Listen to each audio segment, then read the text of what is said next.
Good evening, Mattsquatch here. Wanted to thank you guys for watching this video and my other videos, and for my new subscribers, welcome.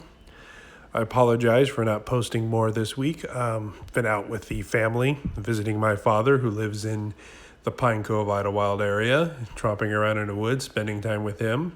It was also our wedding anniversary this week, so we were just kind of out on a little road trip and doing some visiting, so I didn't have a lot of time to work on videos. So what you saw in the opening there was my anniversary gift, the Mattsquatch Present sign. Awesome. Also in town, this is right near the Aromas restaurant where we went for dinner. I'd seen it before, but we walked right by it, so I couldn't resist taking a picture. Someone made a hairy Bigfoot sign, or as it's known in Idyllwild, the Idyll-Beast. Now there's a quirky little shop up there. It's kind of cool. It's called the Idyll-Beast Research Center. And the owner of it, he's kind of a fun guy. He's known to go out in the woods and run around town dressed up. I think it's a modified Chewbacca outfit, actually. I don't even think it's a Bigfoot outfit. But, you know, it's a hairy beast, and I know he likes to go to bars and hang out. And it's kind of been the on-running joke, oh, beware the Idyll-Beast, the Idyll-Beast. But as you know, all jokes, and Bigfoot's kind of very pop culture right now, Bigfoot everything. So there are really actual reports up there, though, kind of like the boogeyman will get you, and they have wood boogers in the south. Well, every town seems to have its monster, and the Idyll-Beast seems to be it for them. Now, if you look here, you see scrolling through, this is just a snapshot of the BFRO website. This is in Riverside County, and virtually all of these reports are from the Idyllwild area. I think there's one or two from the desert area below, between Big Bear. Big Bear has tons of reports, too. They have way more than the Idyllwild area does. So recently what has happened in Idyllwild is we now have bears up there for the first time in a very long time. There's two separate bears up there, and there's some conjecture whether they're male and female, if they're ever going to get together and mate. But it's many years since they've had a bear up there, nonetheless, too. So campgrounds in the lake area, Lake Fulmer, which you're going to see some video of here in a little bit. Right now, this is just a video of the driveway just to kind of show you the general conditions of the area. But yeah, they have bears up there now. If they can support a 300 or 400 or 500 pound black bear, I know in Big Bear the bear populations they're growing, and they're kind of getting edged out because they all have their ranges. So I'm sure they're crossing the desert and coming over here. They're smart. They know how to do it. So I'd imagine if a Bigfoot over there, because there's more and more sightings on the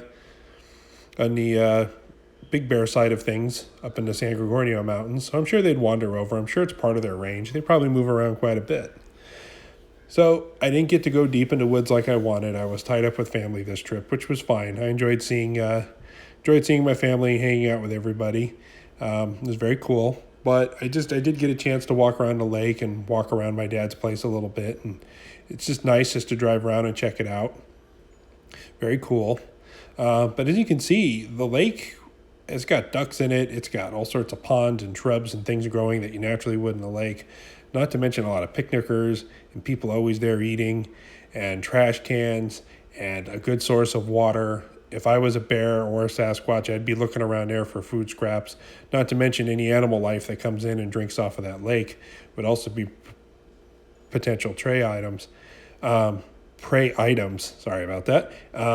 Also, as the crow flies, this really isn't far from where I had my second encounter.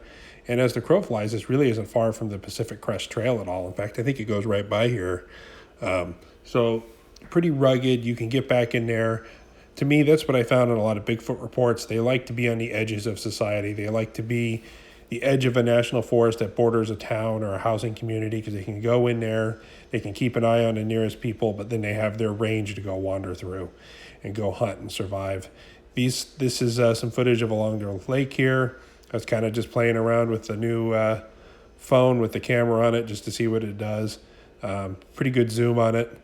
As you can see, some ducks there and some reeds, and you can see frogs and all sorts of other stuff wandering around here. So there's plenty of life, even in October when everything's pretty dry. Further down the road in Idyllwild, we still saw plenty of ferns. I know certain fern species are edible. I know the leaves are starting to turn. Lots of acorns on the ground, lots of things eating acorns, still lots of squirrels.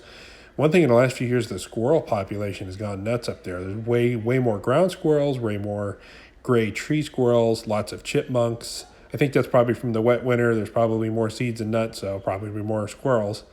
But definitely a lot of life up here, and you could just imagine a Bigfoot probably doing pretty well wandering around this mountain, going in and out of housing communities and campgrounds and picnic areas, scouring what it can, going back into woods and living off the woods, staying on the edge of society like they've always done. So coming up, I'd like to do a full-blown 2 or 3 days up here. We go out at night, film at night, go tree knock, go back to some remote areas, do some calls. I'd like to go out and set up some trail cameras, maybe some bait, similar to what we're going to do in Springville in the next upcoming week. Anyway, that's about it. Thank you very much. I appreciate it, and more to come. Thanks.